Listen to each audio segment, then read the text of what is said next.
So that you had some really good stories as well in the fourth element, which is demolishing anxiety causing, well, let me take the ing out of it. Demolish anxiety causing thoughts and actions. Yeah. And you talk about worry as a temptation. And I pulled this from day 13. You write, peace is not the absence of conflict. It's the ability to entrust that conflict to the one who knows our story from beginning to end and will walk with us every step of the way. Yeah. This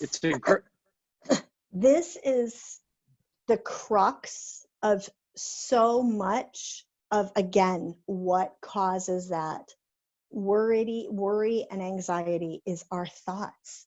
Our thoughts just spiral. Yeah, for sure. Now this is also specifically a very female brain thing. There's actually a lot of brain science behind why the female brain does handle certain things in a certain way that the male brain doesn't necessarily.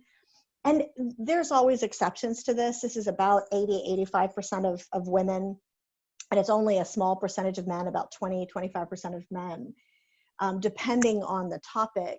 But women's brains, the way that I put it, is it's women's brains are kind of functioning like a computer desktop with like 10 windows open, 10 thoughts, worries, things we're thinking about. Like there's all this stuff that pops up. Men's brains you're more likely, not entirely, but you're more likely, especially about minor things, to be able to just, you've got an extra window that pops up, you click the X, you can make it go away. Women's brains, not so much, right? Like it's all back in there. Yeah, no, now, that's right. For the men listening to this, the one thing men can't click the X and make it go away on, ironically, is money and the worry about how I'm going to provide for the family. That's statistically is one of the big ones for men. And that's a big one today.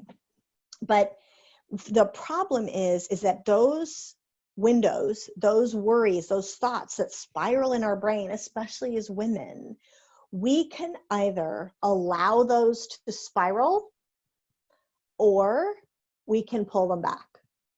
We can take every thought captive out of reverence for Christ.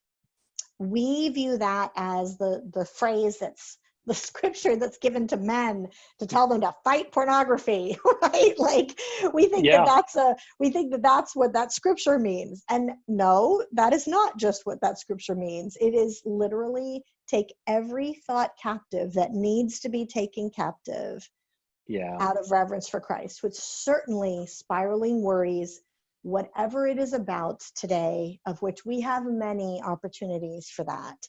We have to pull that back. And one of the ways, the practical ways that I promised I wanted to do, one of the practical, like, how do you do some of this? Comes from Philippians 4 again, where Paul says, rejoice, right? And it's a choice, just like not letting your thoughts spiral is a choice. And how do you do that? One of the prescriptions in the Bible comes just a few verses later. After he says rejoice, he says, here's how you do that. You think about whatever is lovely.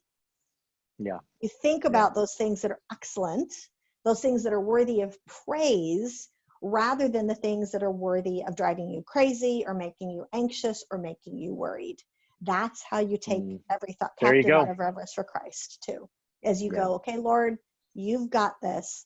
I'm going to remember how you were in control before. I know you are still in control.